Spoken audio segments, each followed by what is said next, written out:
Alright, hello everyone, it's More Gaming, and today we're back with more interactive horror stories, and we're on part 3, so we're going to be doing the third story, Crystal Skull. So let's just hop right in. Alright, you are a king who is loved by his people. You have a serious problem though. Your only child, Juliana, has an incurable disease and she is dying. You hear about a crystal skull which can cure illness, and let people have visions. It is brought to your palace from the continent of America, but your man warns you that the skull might be cursed. Will the crystal skull bring health to the princess, or doom? Let's just do this. Alright, press any key to continue Crystal Skull. Being a king is hard. Being a good king is even harder. You know this well as the sole ruler of a European kingdom in the age when America is discovered. It has been 25 years since you ascended the throne. Your subjects are content with your rule, your country is in peace, and the people are wealthy. But there's something wrong with your life. Your daughter, Juliana, is ill. She's only 18 years old, and she's got an illness that nobody could cure yet. Princess is dying, and she's your only child, and heir to the throne. Every doctor you could find tried to cure her. You have tried almost everything. Almost. You have been informed about a miraculous artifact, unearthed in the continent of America. It is a human skull made of crystal. It amazes the scholars because no method is known to carve up such an excellent shape of a skull out of crystal. The skull doesn't belong to the world that you know, but to an ancient civilization that has been lost. But what amazes the scholars is not just the impossible creation. The skull is told to bring miracles to whom touches it with their bare hands. Some people tell that they saw visions from the future. Some tell that they saw how the human race has originated, and some tell that the skull can cure illnesses. Those couldn't be cured with the medication available to your era. Naturally, you ordered your best men to bring the miraculous skull to your palace. It's midnight now. You are in Juliana's chamber. She's lying in her bed, holding your hand as you sit by her bed. No candles are lit inside. Full moon enlightens the princess's chamber, shining on her long blonde hair and blue eyes. She is too weak. Her skin is pale. She has under-eye bags showing her illness. You've already suffered the loss of your wife 10 years ago, and now you can't stand seeing your only daughter slowly die. Juliana asks you with a soft voice, "Father, am I gonna die?" "I won't allow that." She smiles. "I know, Father. You're a mighty king. I know that you will do the best by your subjects and me." The door of the chambers is knocked on. The servants generally don't disturb the royal family members at night, so it must be something important. "Come in." A brunette boy, one of your servants, gets inside the chamber with politeness. He looks at you and says, "Your Majesty, the artifact has been brought, and you had been waiting for this moment for a long time." We're gonna try and be like a good dad. Come back. After you kiss Juliana's forehead and say, "I will come back," she brings your hand to her pale lips and kiss it. Then you leave Juliana alone in her chamber.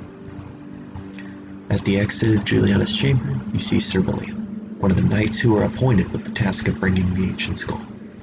He is a strong man with black hair and a round beard. He wears gloves and holds a bag. "Your Majesty," he says, and kneels before you. Signal him to stand up. "Let's go to my study chamber."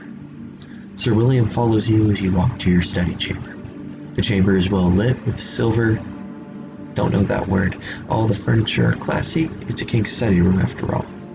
There is only one chair. It is for you. You sit on it. Sir William stands by you and slowly pulls the artifact from his bag. You push the books on the study desk to open space for the artifact. "Here it is," he says, and gently puts the crystal skull on the study desk. The skull is truly a masterpiece. It is crafted by humans. All the details of a human skull are imprinted with care on raw crystal. Lights coming from the candles are refracted inside the skull, gaining various colors of a rainbow.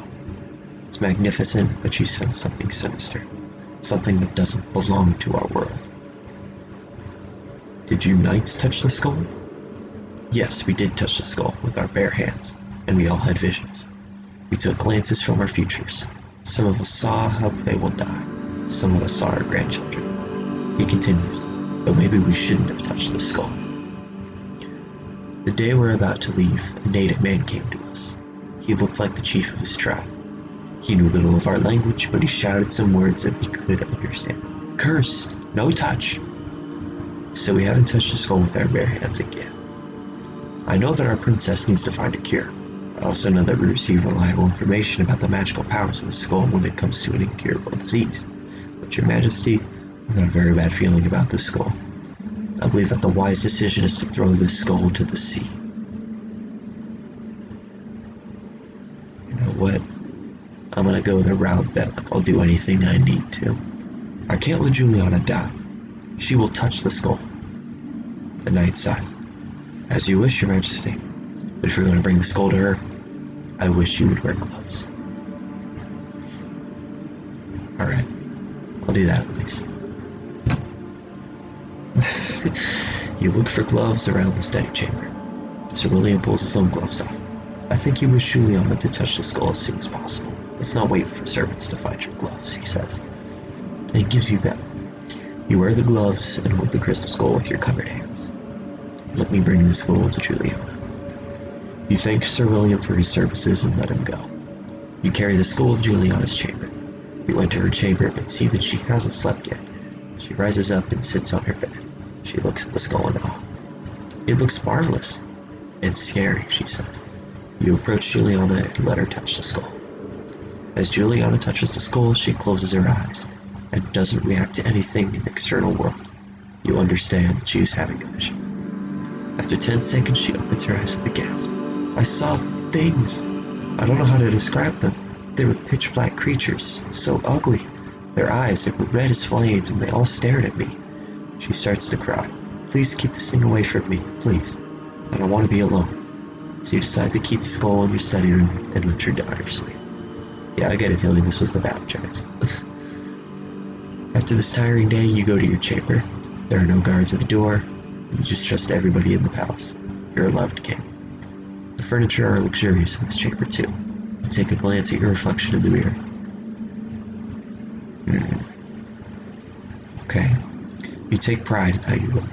You're a middle-aged man, but you still look as handsome as you were young.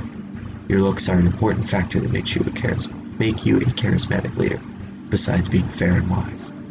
It's bedtime. You wear your nightgown and get in your bed. It's a bed for 2 people, but you haven't slept with anyone since your wife passed away. You have a secret that you keep from everyone. Sometimes you hug the second pillow in your bed, as if it was someone you love. You do this since your childhood. Nobody needs to know it. It doesn't take long for you to fall asleep. "Father." You wake up to Juliana's voice. She gently holds your shoulder. You look at her. She has a happy smile on her face. Her skin is not pale, but saturated with life. She no longer has bags under her eyes. "I feel wonderful." She takes a few steps back and starts dancing. You laugh with happiness, stand up, and hug her. Guaranteed someone else is gonna get the disease. Juliana walks in the corridors of the palace, dancing and laughing.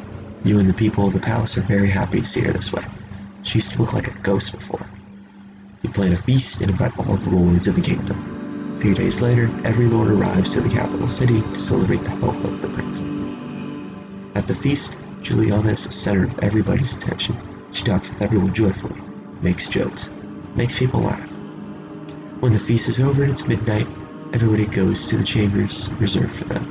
You accompany Juliana to her chamber and you put a kiss on her forehead before letting her sleep. Then you go to your own chamber and fall asleep in peace. You wake up to the sound of knocking on your chamber's door. It's still night. You wonder who dared to wake you up at this hour. It's the same brunette boy who had informed you about the arrival of the skull. "Your Majesty, I'm deeply sorry for disturbing you at this hour, but there's something wrong." There are laughing sounds coming from the princess's chamber. It's her voice, but it doesn't sound well. "Let me check it." You walk to Juliana's chamber. Like the servant said, hysterical laughters come from inside. You decide to enter. Oh, she's insane instead. Okay. You see Juliana at the balcony of her chamber, facing you. She laughs under the pale moon. You approach her and put your hand on her shoulder. She turns back to you. Her face is normal, smiling. "Oh, you were going to ask if she is okay," she responds. "I know it looks funny, Father, but I'm fine." Please leave me alone, she says. She stops laughing, gets in her bed with a smile on her face. You decide to leave her alone, and you go back to your chamber. This is interesting. You can't sleep. You feel something is wrong. So wrong. The door of your chamber opens. There's only one person who's allowed to enter without knocking on the king's door, so you understand that it's Juliana who entered. Like you guessed, you can see your daughter's silhouette. She closes the door and approaches you with a smile on her face. Juliana? She leans down to you, gently pulls the other pillow that you don't use. Juliana is dead, she says, pushing the pillow on your face. You struggle, but whoever or whatever is trying to kill you is too strong. The king is dead. Long live the king, she shouts.